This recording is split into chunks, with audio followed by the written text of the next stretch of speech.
4 মাসে আমরা এই কোম্পানিরে বলি নাই যে আবু সালে এখন আমাদের বিরুদ্ধে লিখছে, ওনাকে সরিয়ে দেন। বাংলাদেশে আমরা জার্নালিজমের ক্ষেত্রে, প্রেস ফ্রিডমের ক্ষেত্রে আমরা এটা ইনস্টিটিউশনালাইজ করতে চাই। আমি এই যে 4 মাসে পাওয়ারে থেকে দেখেছি যে পাওয়ারে থাকলে এক ধরনের অন্ধত্ব কাজ করে, আপনি সব দেখেন না।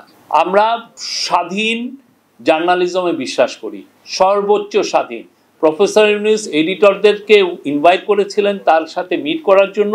ওইখানে উনি বলেছেন যে আপনারা লেখেন, আমাদের ভুল ত্রুটি নিয়েও লেখেন, কে আমরা কোনোদিন মানা করব না। এবং আমরা এই পর্যন্ত আমরা উই হ্যাভ কেপ্ট আওয়ার ওয়ার্ডস। 4 মাসে আমরা কাউকে মানা করিনি। 4 মাসে আমরা এই কোম্পানিরে বলি নাই যে আবু সালে এখন আমাদের বিরুদ্ধে লিখছে, ওনাকে সরিয়ে দেন।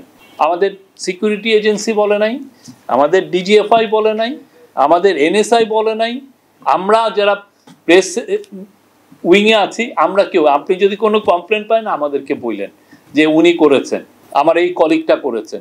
উই হ্যাভ নট, আমরা কাউকে এটা করিনি। আপনারা ফ্রি টু রাইট, আপনারা লেখেন। আপনারা বাংলাদেশের, আপনারা যদি আমাদের ভুল ত্রুটি না ধরা দেন আমরা জানবো কিভাবে? আমি এই যে 4 মাসে পাওয়ারে থেকে দেখেছি যে পাওয়ারে থাকলে এক ধরনের অন্ধত্ব কাজ করে, আপনি সব দেখেন না।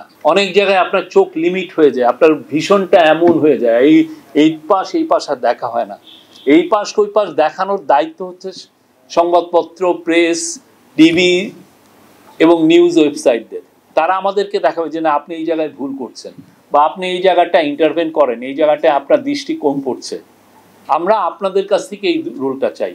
আমরা এটাও বলবো না কনস্ট্রাকটিভ জার্নালিজম করেন, আমরা জার্নালিজম করেন, গঠনমূলক এগুলোও বলছি না। আপনি জার্নালিজম করেন, জার্নালিজম যেটা ইথিক্যাল জার্নালিজম, যে জার্নালিজম মানুষকে ইনফর্ম করে, যে জার্নালিজম বাংলাদেশকে এগিয়ে নেয়, এমন জায়গায় নিয়ে যায় যে জায়গায় আমরা একটা প্রসপারাস সোসাইটি পাই, প্রোগ্রেসিভ সোসাইটি পাই।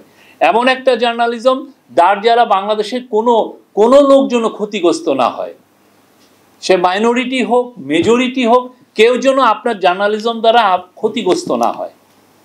সজ্ঞানে করবেন না, অজ্ঞানেও যেন না করেন।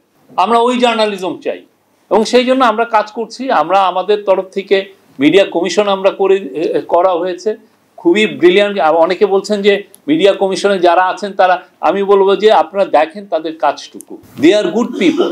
এবং আমরা আশা করি তাদের রিপোর্টের ভিত্তিতে, ওই রিপোর্টগুলো নিয়ে সংবাদপত্রের ওনার, সংবাদপত্রের বড় বড় সাংবাদিক, টিভি ওনার, টিভির বড় বড় সাংবাদিক, আমাদের যারা ম্যাস মিডিয়ার যারা বোদ্ধা, সবার সাথে বসে আমরা এমন একটা জায়গায় জার্নালিজম প্রেস ফ্রিডমকে নিতে চাই যেখানে কোনো ধরনের কোনো অবস্টেকল না থাকে।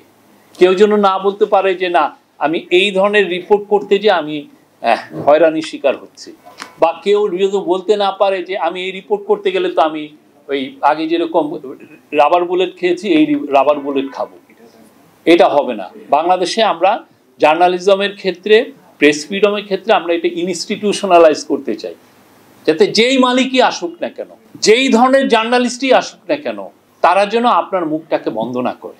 এটা হলো আমাদের লক্ষ্য।